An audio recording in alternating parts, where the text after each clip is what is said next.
A painting, a sculpture, some wall drawings, graffiti, an artifact, a photograph. What is art? Hello everyone, my name is Ryan, and I've been studying and making art for about 8 years. Today I'm going to be talking about something that I wish I had known since the beginning. When we think of art, we think of the art object that artists spend countless hours and immeasurable efforts creating. For most of human history, when people tried to create visual art, an indispensable part of the process involved composing a final work of art together. How might an ancient Egyptian artist put together specific hieroglyphs to achieve certain effects, like express ideas, achieve aesthetic beauty, and otherwise tell a story? How might one arrange motifs on a porcelain ware to artfully achieve symmetry and balance? And how might Picasso have decided to put together different objects in different perspectives to achieve the kind of multi-perspectival paintings he wanted to create? Artists had very much in common with artisans.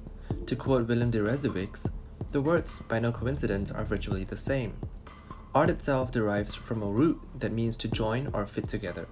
That is, to make a craft, a sense that survives in phrases like the art of cooking and words like artful in the sense of crafty. Then in the early 20th century, a bunch of artists decided that it was right to merely choose an everyday object and call it a work of art by giving it a name and placing it in a gallery. These pieces heralded a new movement called Dadaism and sparked outrage within art circles at the time, just like many other art movements when they first arrived. These works threw the element of craftsmanship out of the window, and for the first time in history, artists dared present objects that blatantly lacked any craftsmanship as works of art, arguing that it was the idea of something as art more than the level of craftsmanship that made it art.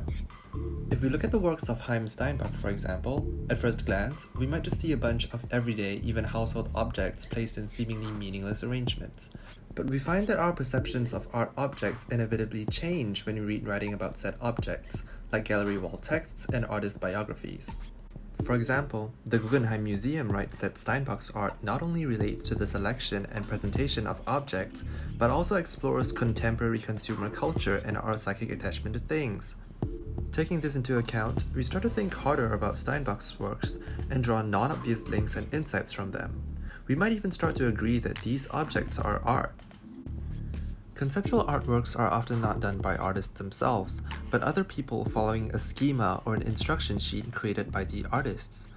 It is the thought or the concept behind the piece that is worth thinking about that makes such pieces art.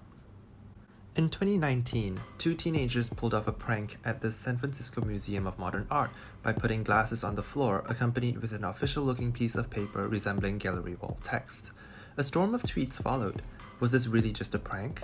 Was this performance art? What did it say about our art world, and was it itself an art piece? Some argued that this exposed the fraud that was the modern art world, while others argued that this piece qualified as art by virtue of the discourse of ideas that it generated. Maybe that's the point. Art is anything that can be discussed, that inspires a discourse of ideas.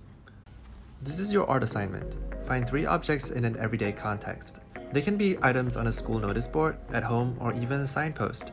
Do you or could you consider these things art? Why or why not? Create a gallery label for that object, including your own title, year created, medium, as well as your own short 100-word write-up, which you can write in either first or third person perspective for that piece. Take an official looking picture of it and share it with the world, accompanied with your label. That is all from me. Thank you for watching, and I hope you have fun in your art making process.